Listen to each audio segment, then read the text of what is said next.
দর্শক, এই মুহূর্তে আন্তর্জাতিক অপরাধ ট্রাইব্যুনালে আছেন সহকর্মী মামুন আব্দুল্লাহ, যুক্ত হব তার সাথে। মামুন, শেখ হাসিনার রায় কখন ঘোষণা হবে আর ট্রাইব্যুনালের সার্বিক নিরাপত্তা ব্যবস্থা কেমন দেখছেন? মাহমুদ, আপনাকে অসংখ্য ধন্যবাদ। আপনি জানেন যে আজকে সেই ঐতিহাসিক দিন।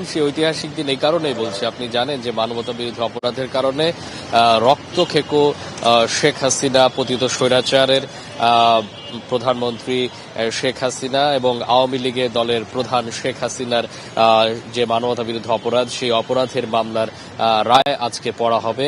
আপনি জানেন যে গত 13ই নভেম্বর আজকে রায় দিন নির্ধারণ করেছিল। সেই নির্ধারিত দিন উপলক্ষে আজকে রাজধানী সহ বিভিন্ন জায়গায় আইন শৃঙ্খলা বাহিনী কড়া আমরা তাদেরকে অবস্থানে থাকতে দেখেছি এবং কয়েক স্তরে বিজিবি থেকে শুরু করে সেনাবাহিনী, আনসার, পুলিশের কয়েক স্তর সেখানে তারা টহল অবস্থায় আছে রাজধানীর বিভিন্ন পয়েন্টে। আমরা আসলে এই মুহূর্তে ট্রাইব্যুনালের গেটে অবস্থান করছি। সেখানেও কয়েক স্তরের নিরাপত্তা ব্যবস্থার মধ্য দিয়েই কিন্তু সাধারণ মানুষকে ট্রাইব্যুনালে প্রবেশ করতে হচ্ছে।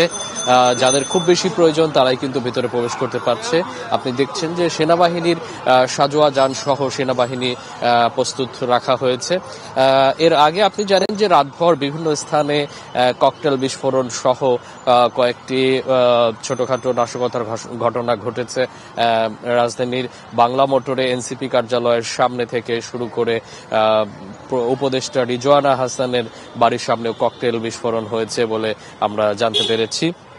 এবং একই সাথে আপনাকে বলে রাখি যে আজকে আপনার যে প্রশ্ন ছিল যে আজকে কয়টার সময় মানবতা বিরোধী অপরাধে শেখ হাসিনার যে রায়, সেই রায় পড়া হবে। আমরা যতটুকু জানতে পেরেছি এই রায়টি ঠিক 11টার সময় রায় পড়া শুরু হতে পারে। এবং একই সাথে আপনি জানেন যে শেখ হাসিনার সাথে সাবেক স্বরাষ্ট্রমন্ত্রী আসিফুজ্জামান খান কামাল এবং আইজিপি চৌধুরী আব্দুল্লাহ আল মামুনের রায়ও আজকে ঘোষণা করা হবে, অর্থাৎ 3 জনের রায় ঘোষণা করা হবে।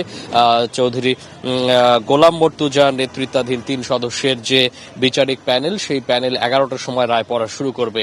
এর মধ্যে আপনি জানেন শেখ হাসিনা এবং সাবেক স্বরাষ্ট্রমন্ত্রী আসিফুজ্জামান খান কামাল, তারা দুজনই পলাতক অবস্থায় আছেন এবং চৌধুরী আব্দুল্লাহ আল মামুন রাজসাক্ষী হিসাবে তিনি ট্রাইব্যুনালে 11টার সময় আসবেন এবং তিনি গ্রেফতারকৃত অবস্থায় আছে।